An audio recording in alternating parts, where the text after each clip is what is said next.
All right, y'all, the clean finish is on the air here on the OSC Podcast Network. Triple R here.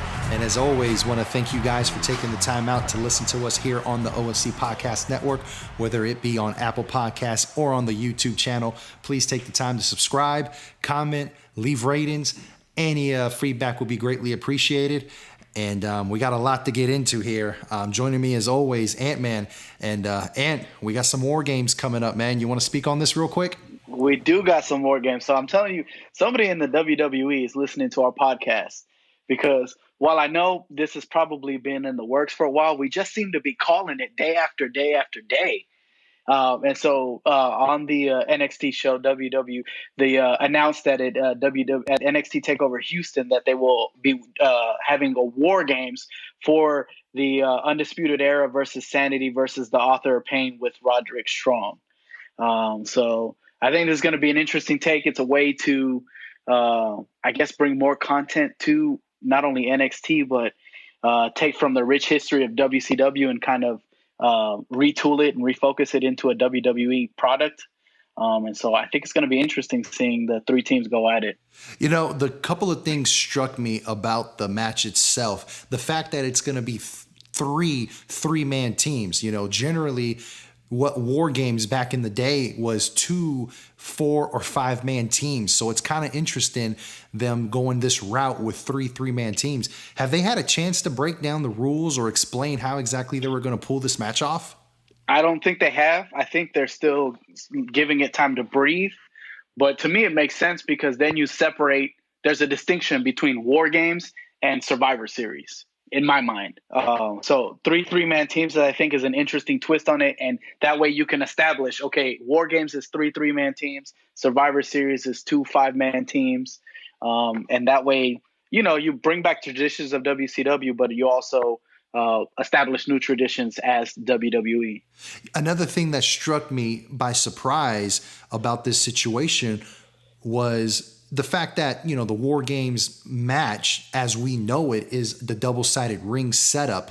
And I've heard, you know, I've read and I've heard, you know, in YouTube videos of the WWE not being a fan of that 2-ring setup because it's not very aesthetic pleasing to the eye. And then obviously you have another ring in there and that's going to take away the seating that you can sell to your to the fans that want to attend the show. I'm curious if they're going to go all the way with the 2-ring setup. What do you think? Yeah, that's interesting because, you know, when you're mapping out, you know, and planning your shots for the show, aesthetically, it's kind of weird because, you know, you have your one main ring, but then there's that other one there too. So your camera shots are a little bit longer. Of course, you lose seats, especially in an NXT pay-per-view environment where, you know, these NXT takeover shows are they're big shows. You're definitely going to lose some seats. So it'll be interesting how they pull it off. I doubt they go with maybe smaller rings. But it will be interesting to see if maybe, but then it would look weird. I would say maybe they bring in that ring, you know, later on and set it up, you know, as the last match of the night, but then you still have that empty gap there. So I don't know. It's going to be interesting to see how they frame all that. Yeah, you know, I hope they just don't come up with like their own version of it where it's just one ring with, you know, probably Hell in a Cell or Elimination Chamber. You know, I really hope they do try to recreate the original as best as they can. Maybe kind of update it with a modern day twist. Make it make sense for today's production values. I will say this though. NXT is actually the perfect show for that type of a match because War Games, you know, you want to be able to draw everyone's attention to what's happening inside the match itself, inside the ring. And NXT is just tailor-made for that kind of stuff because they dim the lights in the crowd. Their presentation is like the complete opposite of the main roster's presentation on Raw, Smackdown, and so on and so on. And I really do appreciate that aspect of NXT. Well, it's very old school in the fact that, you know, if you watch old 80s, early 70s, and some early 90s, you know, different wrestling promotions or whatever, you know, they very much like boxing, they dimmed the lights. They wanted you to, you know, focus on the in-ring action. WWE has messed around with that from time to time on Raw and SmackDown. And not only that, the teams that you have in the NXT, you have Undisputed, Sanity, and the Author of Pain. These guys are wild and crazy as it is in the ring. And NXT, you have the ability to experiment with things without necessarily getting big backlash from your fan base. NXT, this is where you can, tweak some stuff, experiment with some stuff, and see what sticks and see what doesn't. I got the card pulled up for NXT Takeover in Houston, and actually the show is called War Games, so that's pretty cool that they've actually titled the show after the match itself, and it's a pretty solid card. And I kind of like the fact that we know the card in advance. Now I don't know if as far as NXT television, if the card's been revealed, if you kind of know what I'm saying, because they tape those they tape those shows in advance, but it's kind of cool to have the card in advance, and we're still a good, over a month away. Kind of helps you anticipate the card, and it's solid from top to bottom. And it's actually pretty interesting. I checked to see if there were tickets still available, and I couldn't find any anywhere. Not that they were sold out. I couldn't find them for sale, period. That really caught me by surprise. Well, NXT, every time they've done a takeover show, those shows sell out, and they sell out quickly, and you're not finding a lot on the resale market, because NXT has given the time that it needed to develop, and under Triple H's guidance, has developed a strong product that when they do take it on the road, it feels special. Right. And I mean, I was really looking forward to finding some tickets, hopefully, because, I plan on being there for Survivor Series weekend. I said, man, I'll head down there a day early and check me out some NXT. But man, to my surprise, no tickets available. So yeah, I guess I'll just have to settle for watching it on the old iPad on the WWE Network. Yeah, I'm looking at the matchups right now. So far, so good. You've got 5 solid matches on here. And that's another thing about those specials that I enjoy. It's 5 matches. They don't overdo it. 8 is okay if you got 8 good solid matches, but those NXT shows are perfect. A couple of hours, 5 good matches. It's so easy to digest. Yeah, and it gives. Well, they also give enough time for each match to tell its own storyline, to have your ups and your downs, your ebbs and flows, and because it's not overbooked, you're not worried about getting your time cut or having to fill the gap or whatever. You have a set amount of time. You know what your time limit is, and then you get to develop your character, develop your story within that time limit. So let's talk about the card real quick since you're taking a glance at it. Man, I'm really excited about that championship match. Andrade going up against McIntyre. Man, I would love to think they'll kind of throw us a curveball and put the title on Andrade. I really love him. I love his style, but I don't know. I guess we'll have to see.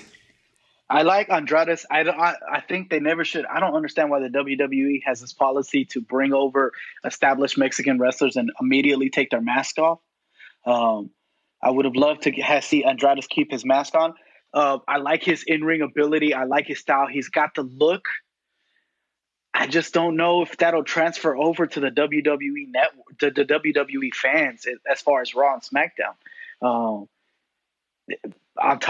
Besides all that, I mean, this match is going to be awesome. You've got like a straight old school brute force kind of guy in Drew McIntyre, and a quick, almost 205 live ability in Andrade. So it's going to be a hell of a matchup.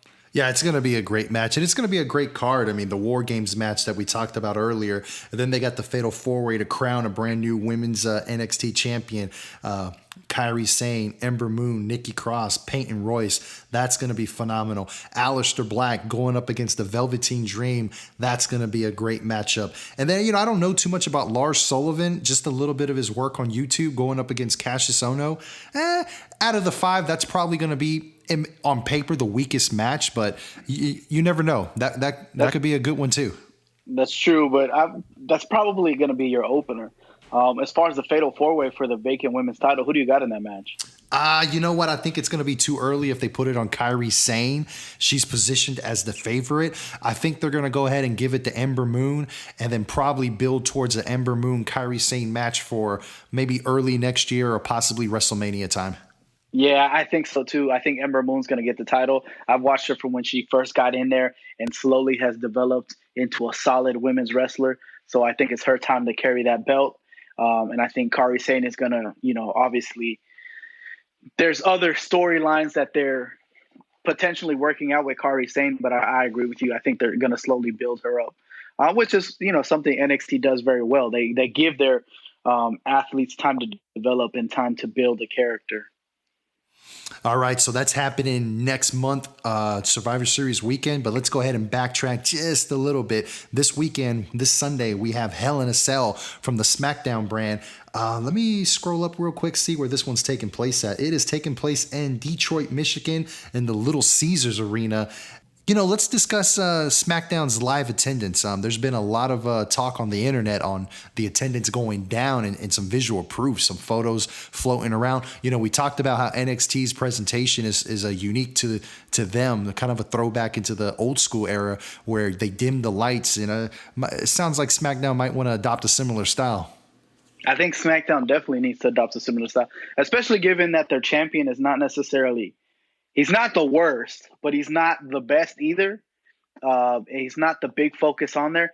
And, your big focus guys they're just not pulling fans into the seats, not necessarily any fault of their own. But you definitely might want to consider adopting a throwback style for SmackDown to kind of build that popularity and fan base back.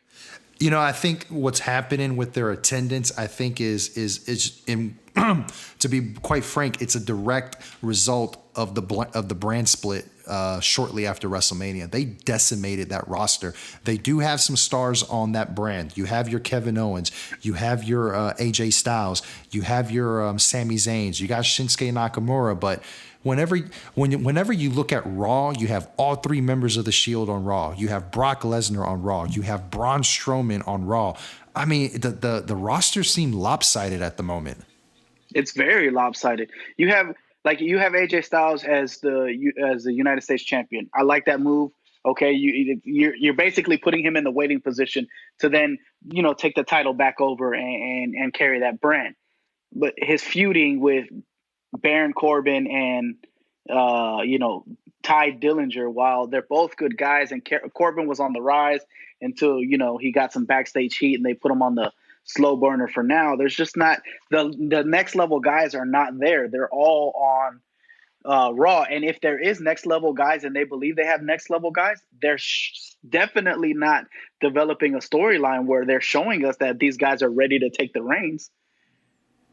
So there's a lot of talk of, Jinder Mahal being the champion of that brand, having some of the being some of the reasoning to dwindle in attendance on SmackDown. Do you subscribe to that theory? Does it matter to you who the featured champion is or who's the main champion? Or is it the brand? Is it the overall roster that draws you in? I would love to have a strong champion, but I don't think Jinder Mahal is that bad. I first, when he got the title, obviously it was like, come on now, very marketing ploy. You had just heard that WWE was expanding into India, and it would only make sense to have an Indian Canadian, an Indian descent wrestler, be the champion and stuff like that. And that made sense. But he slowly developed. He's always had the talent, and that's never been an issue with him. It's always been his character. And slowly but surely, he's developed into some solid matches, had some solid matches. He's had some stinkers along the way. But it's just like his character. If I really want to believe that he's the top heel, he's the bad guy, he's just not pushing it far enough. And then, when people are getting more excited about the GM of Raw, Shane McMahon, than they are about your champion, something's out of whack there. Now, don't get me wrong, Shane McMahon's a special dude, and he has phenomenal storylines, but he shouldn't be the main highlight of a show. Right. I mean, you would like for that to be a featured performer. I mean, I get the idea of Shane McMahon being a big name. He's a McMahon, and whoever's going against him or whoever's working with him is going to get that rub. You had AJ Styles earlier this year. Now it's Kevin Owens. I get that, but Shane McMahon's been on WWE TV forever. I get he just recently came back. To me, the nostalgia's the novelty of him coming back is kind of worn off, by now. I think it's time for us to just leave the McMahon storylines behind. Leave that behind us, and let's just move forward and build these new stars. I'm also ready for like a heel turn for Shane. I think one of the bad things that SmackDown has right now is both the GM and the commissioner of SmackDown are both kind of faces. They're both kind of good guys. So there's no tensions there. There's no animosity. There's no agenda there, which is nice for a little bit. But then, there's no, you want to create a little tension, a little, one guy's backing another guy, and you want to build some dynamic there. And there's just not that there. And moreover, to the point where the roster's it's just hurting. SmackDown used to be the place where all the tag teams were, right? They got the Usos, they got the New Day. Name another tag team outside of that. It's pretty tough. You got the Fashion Police, you got, I guess, the Colognes, but outside of those two, and besides the fact that they're having great matches, it certainly helps that they are having great matches, but it's the reason why this feud has gone on for so long, because there's just no one else. Yeah, and, more like you have the feud between The Bar and Seth Rollins and Dean Ambrose right now on Raw, but you also have guys like that. I think the Raw is kind of squandering, like Anderson and Gallows, the Revival when they're healthy. You got second and third tier guys that can legitimately, contend for a title. So not only are you feuding with one particular faction at the time, you got to worry about the two or the three other ones right on your heel. And there's just not that on SmackDown. There's no depth. It's 1A, 1B, and nobody else. And they're not doing anything to develop the guys underneath that. It's bad when I'm struggling to come up with tag teams and I got the Hell in a Cell card in front of me and Chad Gable, Shelton Benjamin going against the Hype Brothers is on there, but it still doesn't register in my head to tell you, oh yeah, by the way, these two tag teams is because they're forgotten. They're not built.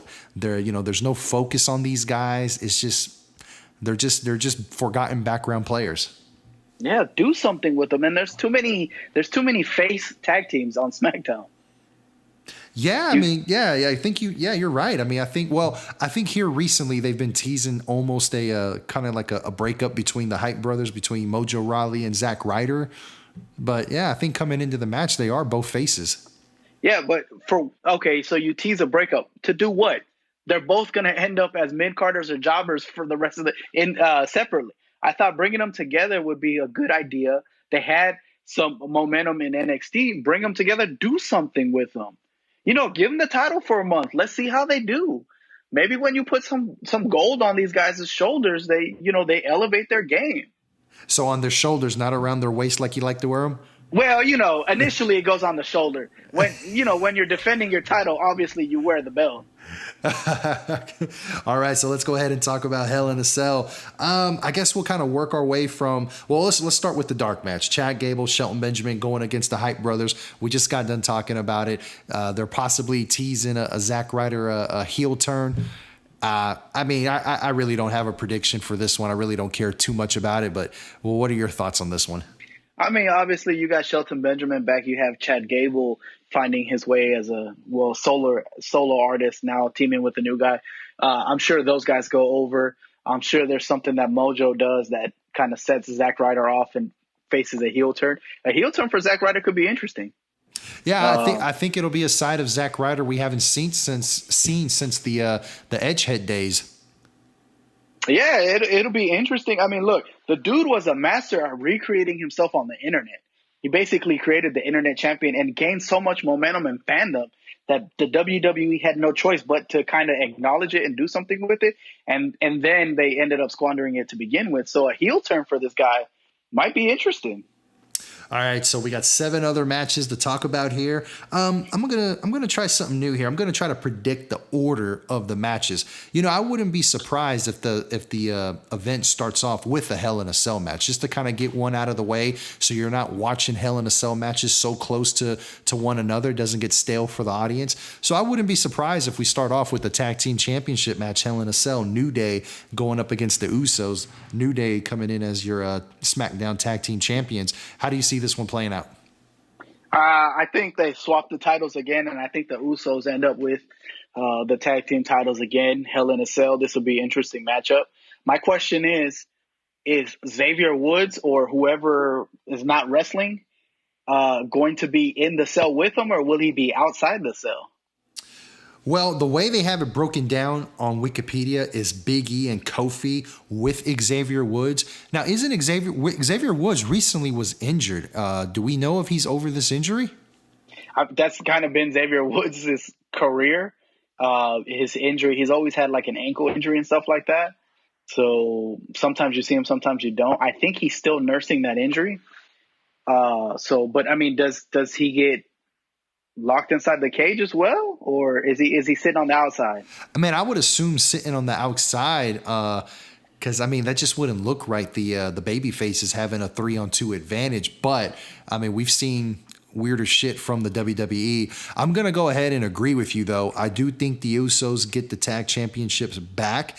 And I think if that does happen, I think this may be the end of the New Day. I don't know exactly how you go about splitting them up, but I just think there's more potential in those three becoming single stars rather than if they hold on to the titles, where do the Usos go from there? You know, I think it's easier to transition the New Day to single stars versus trying to figure out what to do with the Usos. Therefore, I think the Usos can get the championship.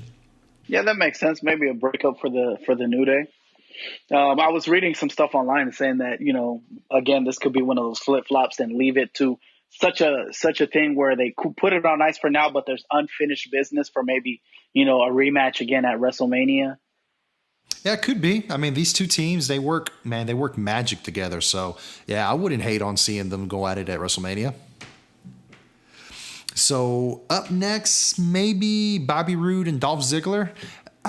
I'm confused with what they're doing with Bobby Roode on SmackDown. I thought in NXT he was booked perfectly as a heel. Now here on SmackDown he's a face. I really don't get why, because the crowd likes his music. I don't get what they're doing with him. SmackDown apparently is the land of baby faces. I agree with you. I think Bobby Roode has always been a better wrestler as a heel. Glorious music or not, whether the fans like his music or not, this wouldn't be the first time the fans like a heel music, a la Stone Cold Steve Austin. Dolph Ziggler, I really don't know what they're doing with this dude. The whole entrances and whatnot coming out and just different people's entrances. I'm like, God. I just don't know. I think we're seeing the last of Dolph Ziggler. I mean, I have no idea what his contract status is with the WWE, but I follow him on Instagram, and he's starting to pick up more and more, some more and more outside interests. He's starting to become a lot busier with his outside interests, and I think we're kind of seeing the end of his run with the WWE. Wouldn't surprise me at all if he doesn't re-sign with the company whenever his contract does come up and kind of goes the indie route, a la Cody Rhodes, people of that ilk. Yeah, and I think an indie route turn for him would be rejuvenating for his career. And he's also done stand-up comedy. We know he does a lot of stand-up comedy and stuff like that. So, if he were, and I think he was in one of those WWE movies. I've seen worse actors. So, he's pretty decent. So if he were to pursue that doesn't surprise me at all either. So I see Bobby Roode going over here. I mean, they're not doing anything with Dolph Ziggler. The only reason Dolph Ziggler goes over is if they're going to continue the program, and I just don't see it. I think this is going to be an easy win for Roode, and they continue building Roode on towards wherever it is he's going to be going. I agree. I think I got Bobby Roode, and you know what? I don't have Bobby Roode done for the night. I have him coming back out. Okay. All right. Well, I guess when we get there, you let me know. So next up, they might throw the women out there real quick. We got Natalya defending her championship up against Charlotte Flair. I don't know if I think it may be too early to put the belt back on Charlotte. I do think she will eventually get it. I mean, she will bring the championship with her to WrestleMania, but I think you might want to just leave it on Natalya just for a little bit, just kind of solidify her reign, and then maybe drop it to Charlotte before the end of the year. I agree. I think you're going to leave it. You're definitely going to leave it on Natalya for now. Charlotte just getting back with her from her father and all that other situation, I think is a little too soon. I think you definitely want her carrying the title into WrestleMania, but I wouldn't be surprised if Carmella cashes in her Money in the Bank contract in Hell in a Cell, and finally they put the title on her. if I'm a betting man, I'm probably going to lean towards your prediction, probably being the one that comes true, and then Carmella holds it and have Charlotte chase for the rest of the year. Yeah, because that way you can kill two birds with one stone. One, Natalia gets her rematch, and so you can play that out for a couple of months. And then right after that, you can have Charlotte, who was also in the match, cheated, chase her, show her why she's the queen, and then basically take the title into WrestleMania. All right, so next up, they're probably going to do Randy Orton and Rusev as the fourth match of the main card. I'm actually looking forward to this match. I wasn't a fan of how this feud originated. Wasn't a fan of what they did at SummerSlam. I mean, hindsight being 2020, I get you want to have those two on the SummerSlam card, but in the grand scheme of things, leaving them off that card really would not have hurt that show, and just continue to build to this eventual matchup, I think would have been the best thing to do. I'm actually looking forward to this match right here. I think these two are going to have a pretty decent match. Yeah, I agree with you. I think these two are going to have a good match. Rusev, I follow him on Instagram. I don't know if you follow him on Instagram. Oh, yeah, he's hilarious. Not only is he hilarious, but dude is getting jacked. Yes, he's starting to get lean. Yeah, and I remember Rusev coming in as the Bulgarian crew as the surprise entrance in the Royal Rumble. I believe he was 29 or no, he was in there earlier, maybe number 20. And this big 300-pound muscular dude who had his feet taped, to now look at him now, he's still this big jack dude, but he's getting definition. The dude is turning into a clean-cut beast. So I'm going to go out on a limb here. I think Randy Orton's recovered enough from his losses to Jinder Mahal. I think they actually throw Rusev a bone here, and maybe by hook and crook, he gets a win here. Yeah, I like that prediction. I think Randy Orton, of all people, can survive losses. They just kind of, the next day at Smackdown or whatever, he'll bounce back with a different storyline, and people will even forget that, he lost to the guy. And I think they continue this feud for, maybe one more pay-per-view. But I like Rusev in this match. All right, up next, AJ Styles defends his United States Championship against Baron Corbin. This is another match that I think will be pretty good. I think AJ Styles can get a great match out of anyone. I think the dynamics of the tall man going against the little man, I think that's going to be interesting as well. And I think AJ comes out on top, but I think these guys can probably deliver a pretty good match. I agree with you. Baron has gotten a lot better in his wrestling skills. I like his little move where he slides out of the ring and runs back into it and delivers that clothesline. I just hope he doesn't overuse that. He has a tendency to go to that one too many times, and I think it ruins the specialness of that move. But this is where I see maybe Bobby Roode coming back out as kind of marking his territory as the next guy in line. Okay, against AJ Styles? Against AJ Styles, yep. Well, if he does that, then he's going to be the heel going into that match. So, then why not bring him out as a heel from the get-go? Well, yeah, that's a good point. But, the WWE has done weirder things and had heels go against heels and faces go against faces. So I think in that regards, and AJ Styles has kind of been the heel initially and kind of took on the babyface now, but it'd be easy for him to flip back into, the heel and be like, hey, I've wrestled you before and you're not on my level kind of situation where it's more of an arrogance babyface as opposed to a pure heel. Yeah. And I'd be interested to know if Bobby Roode and AJ, if they've ever had a match together and in TNA. So those two may have some previous history together, and, they might have some chemistry there that I'm not aware of. And hell, they may churn out a good match themselves. Yeah, I know that. I believe they've wrestled together in doubles and partners. Bobby Roode being part of Beer Money, and I think AJ Styles wrestling with, an unlimited amount of different people. But I'm not sure if they've ever gone one-on-one. I think they have, but I'm not sure. All right, so Jinder Mahal defends his, because these guys are not going to go last. Jinder Mahal defends the WWE Championship against against Shinsuke Nakamura. It's easy for me to say Shinsuke gets the belt here, but I don't know. I'm not a big fan of how they've been booking Shinsuke Nakamura.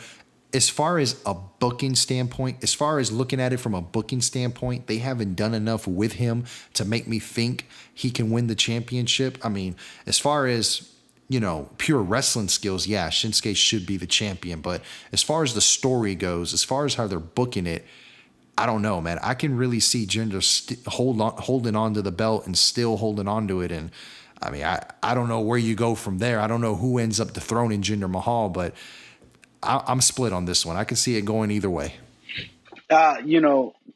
To cover some, so Bobby Roode and AJ Styles have faced each other several times in TNA, including for the World Heavyweight Championship. So they have met each other individually, one-on-one, several times. Shinsuke Nakamura, if we're talking about pure talent-wise and in-ring style, it's obviously the better wrestler than Jinder Mahal is. But his character hasn't been developed very well, and he's still developing his English microphone skills. So with all that going against him, I think it's too soon to put the belt on Nakamura. And almost by default, you have to keep it on Jinder. And I think the only way Jinder loses it is he's got to lose it to a guy that can legitimately dethrone him and almost bring it back to a US versus India or us versus them mentality. So I'm thinking maybe an AJ Styles. Maybe somebody like Bobby Roode or something like that jumps up there pretty quickly. But my guess is AJ Styles is probably going to be the one that takes the belt off Jinder Mahal. I think that makes the most sense. I do think we end up with Shinsuke and AJ at WrestleMania in some way, shape, or form. But I just don't think Shinsuke has done enough storyline-wise to be worthy of taking the belt off Jinder Mahal. So I think I tend to agree with you as far as AJ being the one that does make the most sense in dethroning Jinder Mahal. So I guess we'll see what they'll do here on Sunday. And then obviously this is going to be the main event. They're the faces on the poster. It's the main storyline heading into this Sunday. Shane McMahon, Kevin Owens, Hell in a Cell. I think this is going to be a pretty damn good match. How do you see this one going down? I think this is going to be a great match. Obviously, we know that Shane McMahon can deliver in big situations. We know that Kevin Owens can deliver with anybody, circa Vince McMahon a couple weeks ago. So, and if you can get over with Vince McMahon, who's been known to be rigidly stiff when it comes to people's finishing moves, you can get over with anybody. My thing is, this is going to be a Hell in a Cell match, and I was talking to you about this in the pre-show. If this is a Hell in a Cell match, why go? And we've all seen Hell in a Cell matches, and they spill out into the crowd. So why go the extra step in making it a Falls Count Anywhere match? Isn't that kind of already a Falls Count Anywhere match? Yeah, you and I both thought that was kind of odd. And so you kind of pointed out, they may be kind of giving away the finish here. Yeah, I think based on if we put the evidence together from what we can see, the finish is going to happen obviously outside of the ring. And based on last Thursday's show where Kevin Owens baits Shane McMahon into coming to get him in the crowd, and he ends up doing a pop-up powerbomb on one of merchandise tables, my guess is it finishes out in the merchandise area in the promenade area of the arena. Now, who do you see going over? Oh, I think Kevin Owens goes over easily. I think this is one of those squash feuds that launches Kevin Owens back up into, like I've taken out the big competitors in my way. Give me back my title or give me the next best title. My gut wants to say Kevin Owens. Because he should be the one that wins. It's Kevin Owens going up against Shane McMahon. But being that it's Hell in a Cell, being how we have this odd little stipulation that it's Falls Count Anywhere, I think it's an easy way for the fans to accept a possible Shane McMahon win. Either Kevin Owens is going to take a devastating bump, whether he brought it on to himself, he misses a splash or something of that nature, or someone helps Shane McMahon, or Shane McMahon is just using a weapon of some sort. I think it gives you an easy out. I mean, Kevin Owens has been built up phenomenally in this program, doing what he did to Vince McMahon, kicking Shane McMahon's ass on multiple occasions, so he can withstand the loss. I don't think the loss will hurt him. I think I think this feud proves that they have they have a lot of stock in Kevin Owens. I think they have big plans for him moving on after this program. So I don't know. I don't think it's outside of the realms of possibility for Shane McMahon to come out with a win here. Yeah, I mean, it makes sense. It makes sense. You would think, logically speaking, that obviously Kevin Owens is going over in this match, but you can make a legitimate argument for why Shane McMahon wins in this. And, that continues his frustration with all the stuff that he's been building up, and then he just decides to focus his energy elsewhere. Now, we both agree that this match is going to be the last match on the card. If, for whatever reason, the Jinder Mahal match is going to be the last on the card, which I don't think it is, I could definitely see Kevin Owens showing up at the end of the match and powerbombing the winner. Okay, yeah, to kind of make his intentions known that he's going to move on to the championship. Or if this, which I don't think it's, so the Jinder Mahal match is not going to be in Hell in a Cell. So if it were to take place right before the Shane McMahon match, same thing still applies. He comes out, power bombs the champion, declares his intentions, and then says, get them the hell out the ring, and Shane McMahon come bring it. So that's going down this Sunday, Hell in a Cell. I don't know if I'll be able to watch the show the night of. I'll definitely check it out first chance I get. It looks like it's going to be a pretty decent show. It should be a fun show. You got 2 Hell in a Cell matches that are probably going to be the matches of the night. The AJ Styles, Baron Corbin should be pretty good. Natalya and Charlotte Flair should be pretty good. So it's not a bad card. No, it's really turned out to be a really good card. There's not a whole lot of sloppiness on here. Natalya and Charlotte are probably 2 of the best technical wrestlers there is in the WWE as far as women are concerned. AJ has an ability to make anybody look good. And it's not that Baron Corbin needs to be made look good, but he can definitely elevate Baron Corbin's level. Bobby Roode and Dolph Ziggler, again, we both feel that Dolph Ziggler has been misused for years now, and his in-ring ability is phenomenal. Bobby Roode's in-ring talent is phenomenal. That's going to be a great match. And then you got some big guys like Randy Orton and Rusev that I think can also, tear the house down while slowing it down just enough to where you can see big guys slugging it out, but not necessarily bringing down the whole momentum of the show. All right, so let's talk some Raw really quick. Just to kind of touch base on their featured story, what they're going to be building up for their next pay-per-view, which is TLC, which is going to be 2 weeks after Hell in a Cell. You called it on one of our past shows, possible Shield reunion. It's looking like they're steering in that direction. You texted me a photo of the TLC pay-per-view poster. Definitely looks they're headed in that direction. But are you the reunion is going to be cool, but are you excited about their opponents? I am, now that they've included the bar. They basically replaced the Miztourage with the bar. I think that makes for a much better Shield versus match than it does for the Miztourage and the Miz. I agree, but I still have, don't get me wrong, I love the Miz, but I still have a hard time of equating Miz to Roman Reigns. Like that's such a mismatch that even though you have the bar to take the place of the Miztourage, which is the right call to make. I mean, I feel bad for those 2 guys. I'm sure they would have loved to have the opportunity to be featured in this match, but they made the right call replacing them with the bar. But I just don't see the Miz and Roman Reigns on equal ground as far as how they've been positioned in the company. I mean, we all know Miz is a phenomenal performer, but he's not on Roman Reigns' level as far as how they book him. Right, and I agree with you, but look at it like this. First of all, when they show the highlights of what happened the last week on Raw for the Miztourage and the Miz, brutally beating Roman Reigns, they kind of almost put one of those Instagram filters on and kind of darken the light a little bit. And Curtis Axel is still glowing orange. I don't understand how you filter the guy and he's still glowing orange. I'm telling you, go back and watch it. You can still see the orange through the filter that they have on there. But when you look at how the Miz, his character has been developing lately, feeling like he's been undersold, undervalued, mistreated, him going against him going against Roman Reigns is not that far out of the realm of possibilities, because in Miz's mind, He's up there, if not better. He's holding the title. Roman Reigns is not.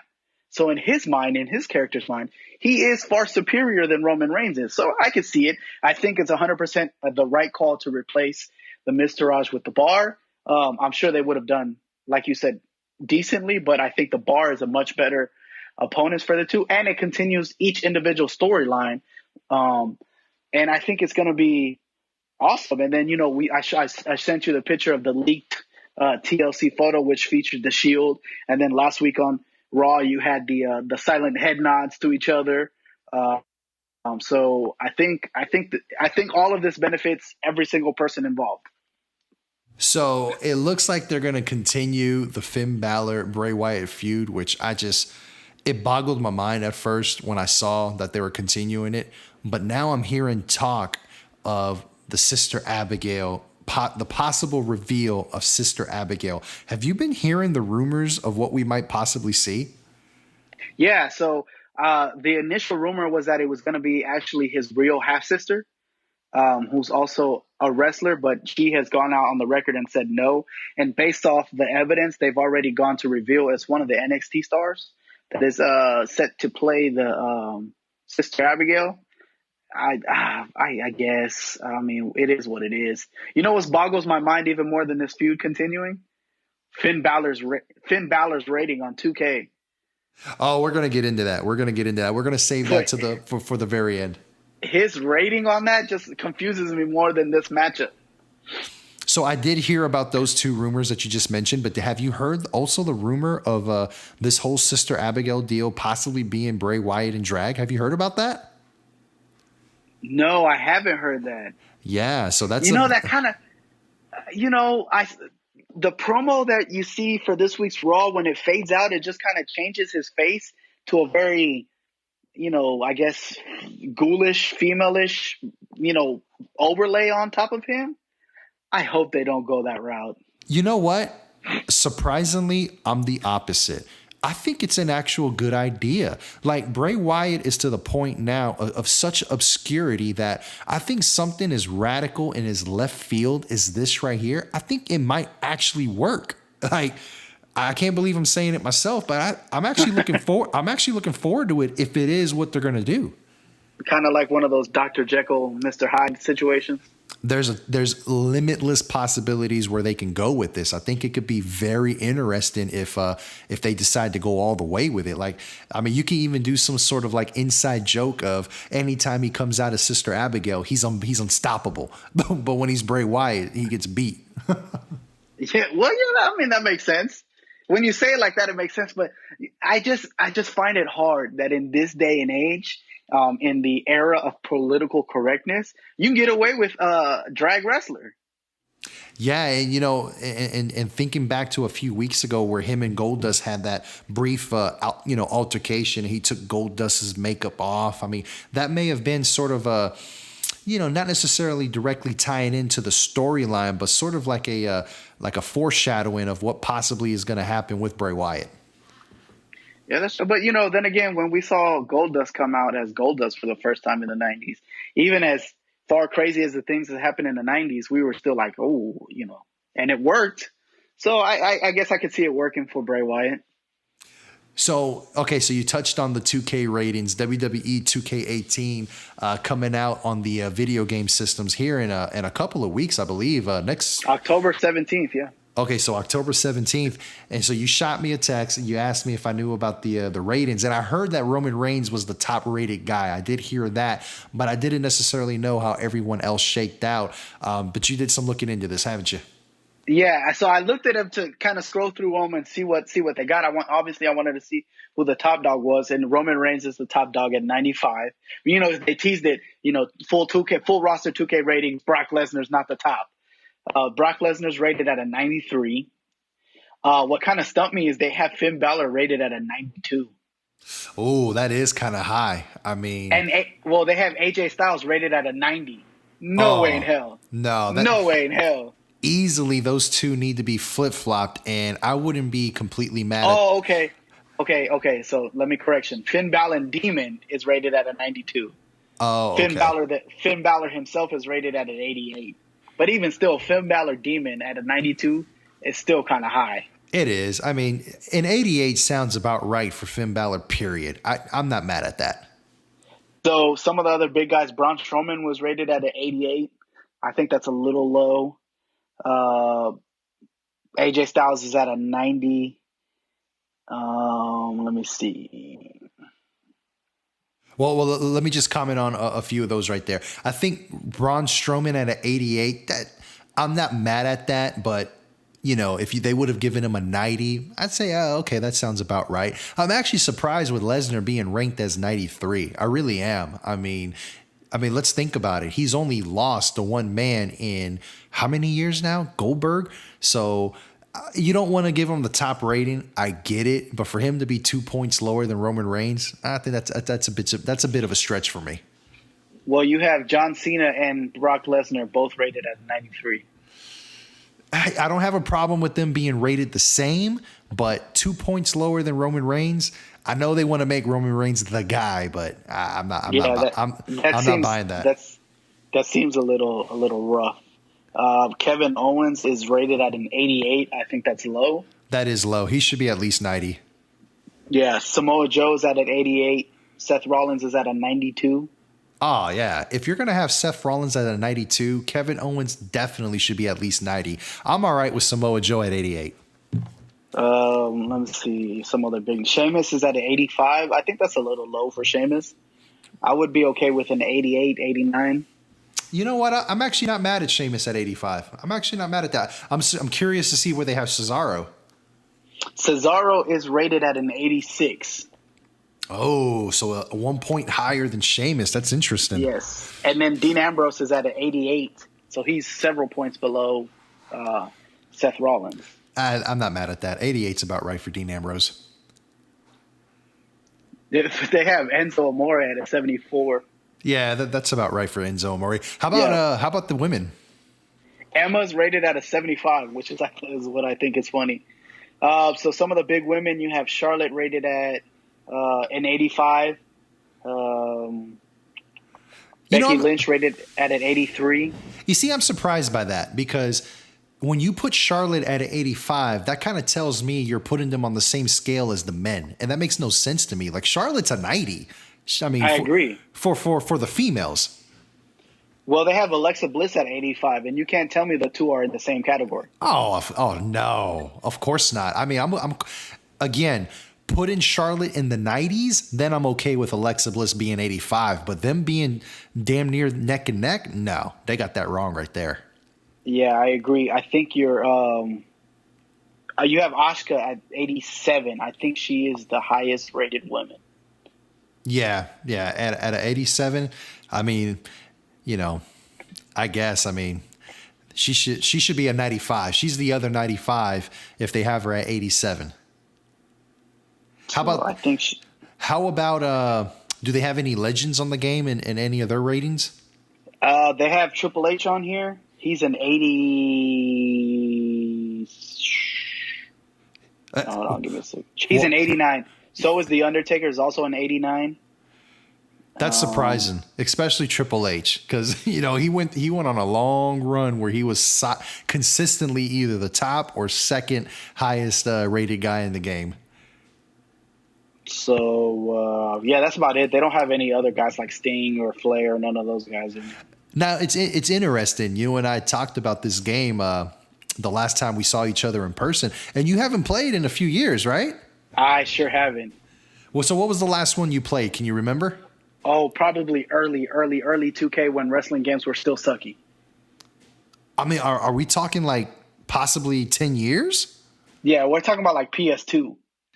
So I'm planning on upgrading to the PS4 Pro and the Xbox X when they come out. So I definitely will be picking up the 2K wrestling game and just kind of giving it a whirl to see what's changed in years.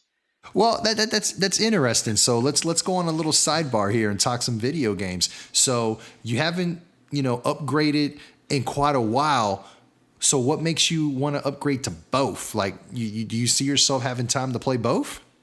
No, probably not. I've always leaned more towards a PlayStation, but So PlayStation is probably going to be the one console that I play more than the other one, but the ability of the Xbox X to give me not only 4K, video games, but also 4K Blu-ray player at the same point in time is kind of a 2-for-1 for me. So So the PlayStation 4 Pro doesn't do that? I'm actually not sure if the Pro does that as well. I think it does. Well, then I guess like I said, I'm probably leaning towards the PlayStation Pro first. I've always been more of a PlayStation guy, and then I'll just end up eventually getting the Xbox X and just kind of, because there are games on the Xbox that I have played before. Halo coming to mind. There are some great games on the Xbox that you can't find on the PlayStation. So it's almost kind of one of those things where you need both to experience the full set of gaming. I'm not a big gamer. I don't play. I play games maybe about halfway through. But I'll probably start with the PlayStation Pro and then eventually get the Xbox X. No, I'm the same way, man. I don't have a whole lot of time for gaming ever since the birth of my son and my first son and then my second son. My gaming has just consistently gone downhill. There's just not enough time in the day. I don't finish games like you just got done saying. Just don't got the time. But I always pick up the new WWE games, man. I've been playing this game. I mean, the lineage of this game goes all the way back to the PlayStation days with the Smackdown games. So, man, it's been a long time, man. Like 12 to 15 years, solid playing these games. What was your favorite game from back in the day? The wrestling game. Wrestling game. There was an obscure title out there that, graphics wise was okay. But the reason I like this game is because it had a lot of the guys that I remember watching, and a lot of the older guys that, were legends in the game. I think it was called Legends of Wrestling 2. It had, the classic Hulk Hogan, Jimmy Superfly Snuka, Tito Santana, Sting. I'm talking about like red, white, and blue Sting, not Crow Sting, Lex Luger, the Legion of Doom, the Steiner brothers. They had all these guys on there on the wrestling game. So that was probably my favorite wrestling. I'm pretty sure it was called Legends of Wrestling 2. Now, I'm familiar with it. And what it was anyone who wasn't featured on the Smackdown game, they were on Legends of Wrestling. It was one of the few games Acclaim put out before they went out of business. It's an interesting pick. It's not my pick. My memories of that game weren't too fond. Smackdown, Here Comes the Pain is from back in those days is my favorite, and then followed by No Mercy, the classic Nintendo 64 wrestling games. Okay, yeah, No Mercy. I do remember No Mercy. Smackdown, Here Comes the Pain. I don't think I played that one. I think, was there a version of the Smackdown game where it was just Smackdown?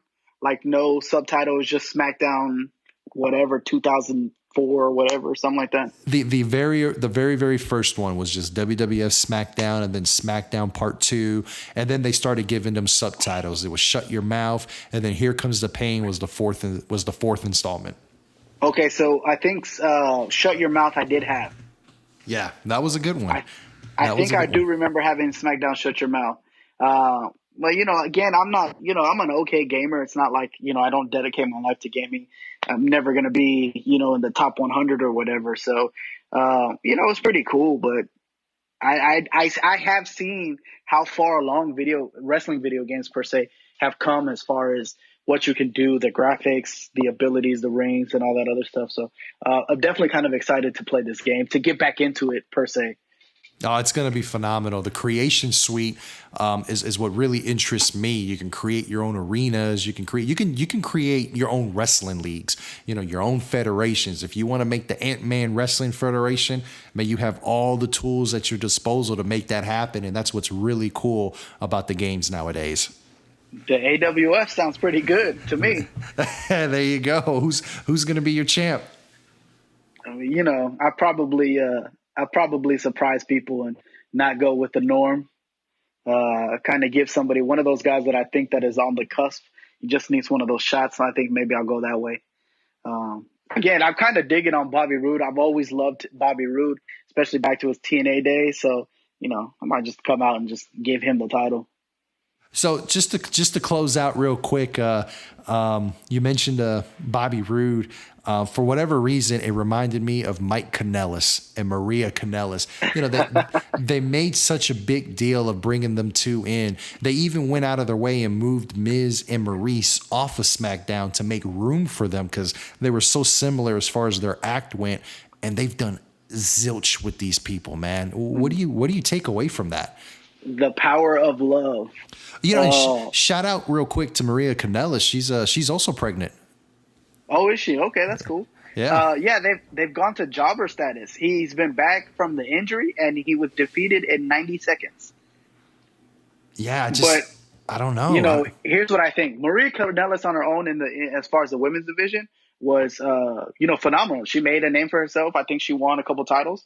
But Mike Bennett was in the WWE, and there's a reason why we don't remember that Mike Bennett was in the WWE before this. You know, he just didn't really stand out, didn't really do anything. And it's not like he's gotten some heat on the indie circuit, but then again, WWE doesn't want to use indie stuff. So then you come back, you try to reinvent him, and the whole power of love thing is just not you know what it reminds me? It reminds me of when the New Day first started as like the church choir group. And it just didn't work. And then they were finally figured out a way to transition that into a more comical version of the New Day. And it just caught on like wildfire. I think that's what they need to do with the whole power of love people. Well, I think they just need to drop it. I mean, especially with Kanellis, Maria being pregnant, I don't think she's going to be on the road very much longer. I think just drop that and just, start from scratch. Cause I mean, he's another body on the roster right now, but my belief is, my philosophy is you can make anybody a star as long as you put the time and effort into them. You got to give them a shot. And I just don't think these two have had, they didn't come out the gates, very strong with that gimmick. That gimmick, I don't know. I never saw it going anywhere. Yeah, I'm not a fan of the gimmick per se. But that leads me to something that I've been kind of complaining about or been frustrated with as far as the WWE goes is that it just seems at time like the writing staff is either lazy or they just don't care. Or they just give up on something too quick. Yeah, they don't even have like a solid idea to start with and then further develop little by little. Some of these, they're like haphazard ideas that they don't fully commit to. Like if you're going to go with a haphazard idea, at least commit to it and then give it a shot. What's the worst you can say is we tried? Absolutely. You got to give it a shot. All right. So one last thing real quick before we wrap this bad boy up. Have you been keeping up with what's been going on between the Young Bucks and the WWE? I did. Have you seen their new shirts? Love it. Absolutely. I love the shirts. I love their new shirts. And shout out to the Young Bucks for their ability to turn a cease and desist letter into a brand new t-shirt. That not only was a brand new t-shirt, sold out the very next day. Sold out the very next day. And these two guys are thinking, they remind me of LeVar Ball. And let me explain. They're thinking on a whole other level. When we're thinking it's A, it's actually B. And when we realize it's B, they're already working on C.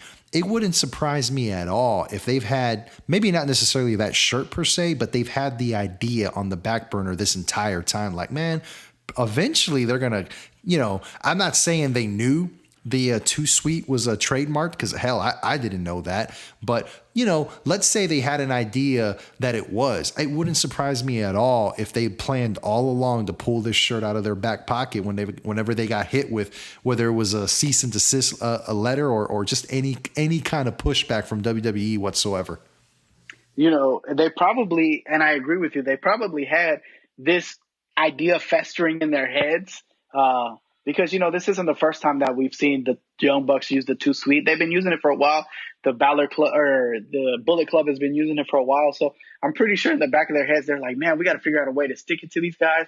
And that cease and desist letter was just a perfect opportunity for them to turn that into a shirt. And not only a shirt that's phenomenal. Like I would wear that. And I don't even watch some of these indies like Ring of Honor and stuff like that. I don't keep up with it as much as I should. And I would wear the hell out of that shirt. That shirt is awesome. Yeah, it is, man. And I mean, just phenomenal business acumen that these two guys are showing, and it just makes me believe that I don't know if we're ever going to see them in the WWE. Not because the WWE don't want them, not because of this particular situation. It's just that what makes them special is that they're not in WWE. I think they're happy being the greatest ones that never. One of those guys that like I wish we could have. Exactly. And you know what, man? The longer Kenny Omega doesn't go to the longer that Kenny Omega is not in the WWE, I think he's going to be another one of those guys as well. Like, you don't have to go to the WWE to go down as one of the greatest wrestlers, So, well, the Young Bucks were there. Right, but not like, during their prominent years. Well, yeah, but here's the thing. Like so you think about the Young Bucks now and the things that they're doing, and then you think about the reason why they got released from the WWE. They were backstage and they were talking junk about Harlem Heat and Booker T. They weren't digging it, sucker. No, they weren't digging it, sucker. And it just so happened that Booker T happened to be there. He kicked them out of the locker room, and the very next day, the WWE released him. So there you go. We once again, Ant-Man with the history altering, breaking it down for us, man. First it was Jim Neidhart from a few episodes ago, and now Booker T, how he reshaped the history of professional wrestling. Hey, but along the lines of the Young Buck and their forefront thinking, I want to applaud the WWE for what they did with Cesaro. Oh, that's another good shirt that came out here recently. Those T-shirts with the photo of his teeth kind of 2 or 3 millimeters in his skull. Awesome. Yeah, awesome man. thinking on the WWE. Yeah, we got definitely round of applause for thinking of that shirt right there, man. And, and you figure a guy like Cesaro, that's easily the best piece of merchandise he's ever had. Oh, hands down. All right, man. So that's going to be all the time for this episode right here. Once again, appreciate everyone for taking the time to give us a listen here on the OSC Podcast Network. Signing off for Ant-Man, this is Triple R, and we'll catch y'all next time. Yep. Probably the hardest match I ever had in my life. But I don't like it when things aren't going my way. Motley Crue, you turn the tables on me. You turn the tables in a wrong way. You got me mad now. I've stood around. I've listened to everything you had to say. I did everything necessary. But when you turn around and you backstab me one way or another, and you cheat me out of what's rightfully mine, that's when I get angry.